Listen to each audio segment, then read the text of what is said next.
Buongiorno a tutti, bentornati a Liberamente, variazioni e scorribande qui su Radio Libertà. Allora potremmo dire c'era una volta il Corriere della Sera, storicamente no, l'organo della borghesia produttiva, milanese, l'organo di un certo pragmatismo, di un certo moderatismo, per carità non è il caso di fare un'apologia, cioè il Corriere è sempre stato anche diciamo il luogo di equilibri consociativi dell'establishment italiano, però insomma aveva una barra riformista, sicuramente rifuggiva dagli opposti estremismi e raccontava quel paese lì, no? Quella borghesia lì che spesso era la parte migliore e comunque la parte trainante del paese. Adesso c'è questo allegato dell'Unità, no? Questa brutta copia del manifesto. Il manifesto almeno fa titoli più belli ed è come dire, te lo dice nella testata il quotidiano comunista.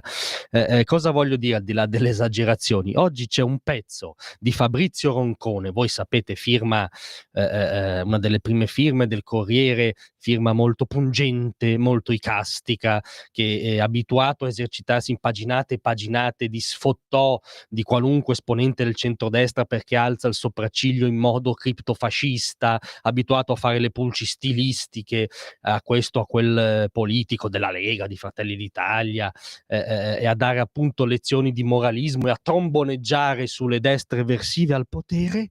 Questo Roncone è sparito, oggi c'è questo Roncone mieloso, zuccheroso, entusiasta, proprio entusiasta di cosa? Di Elly Schlein, del discorso di Elly Schlein alla Camera, di questa nuova Elly Schlein che è finalmente la leader del centro-sinistra.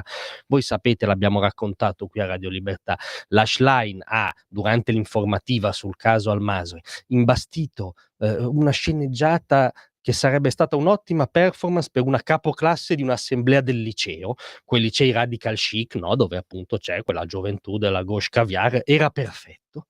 Ha fatto delle battutine, dei giochi linguistici che fatti da un politico di centrodestra sarebbero stati additati come stupidate.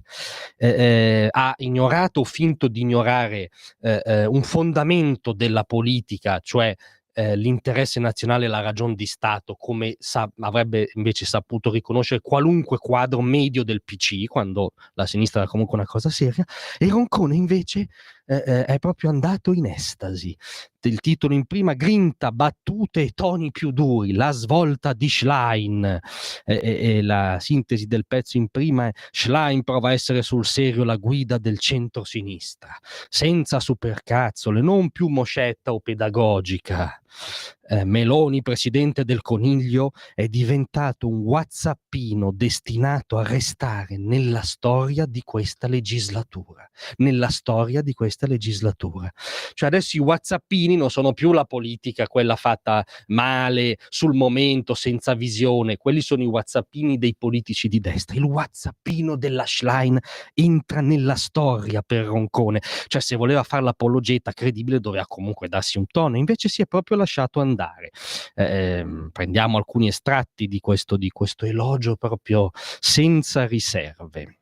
Piena di una grinta inattesa, rinunciando a quel suo sorriso ipnotico, non più pedagogica, saccente, mossa, moscetta, ma con un fare diretto, senza supercazzole, con una lingua politica dura, non so cosa voglio dire, netta, comprensibile a tutti ed eccitante per la popolazione Dem. O io non faccio parte della popolazione Dem, la rispetto abbastanza per pensare che non sia eccitata per il whatsappino di Elly Schlein, ma anche, dice Roncone, questa è una sorta di veltronismo, no? Ma anche una lingua piena di gusto antico. Non so cosa ci sia, leggi Cicerone, Demostene, non so cosa ci sia dietro, usando clamorosi toni da vera gruppettara.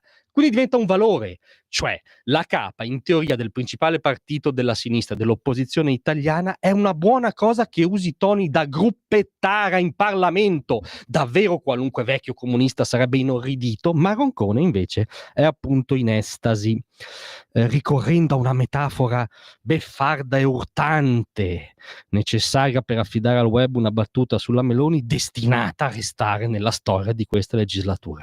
Lei non è la Presidente del Consiglio, è la Presidente del Coniglio. coniglio, è una metafora beffarda e urtante, capito? Voi pensate a parti inverse, no? Avrebbero detto che era una cosa irrispettosa, infantile e indegna di un dibattito politico.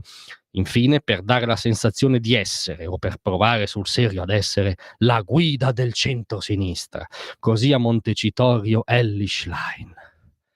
E questo è oggi il Corriere della Sera. L'house organ dello schleinismo, una cosa che davvero si rifiutano di fare sia l'Unità che il Manifesto. Grazie a tutti, ma rimanete con noi perché a brevissimo abbiamo la nostra intervista settimanale Parlando Liberamente. Vi aspetto.